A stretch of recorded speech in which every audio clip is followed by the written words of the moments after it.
Okay, we have a 1975 Harley Sportster bottom end.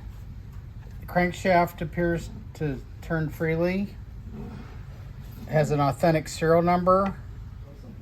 This is a matching number engine. We have the confidential number here in 75. So it matches, this number here matches the number on the other side. And this is a very authentic serial number. Now the only damage that I see on these cases is right here where the sprocket cover goes. This is busted out a little bit here. And looks like they had an insert or something like right here. Motor turns freely. I do not have a title for these. We've had these laying around for a long time. We're selling it as is.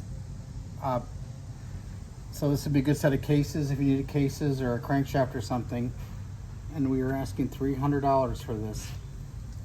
Low cost shipping available on request. Okay, thank you so much for looking at our stuff.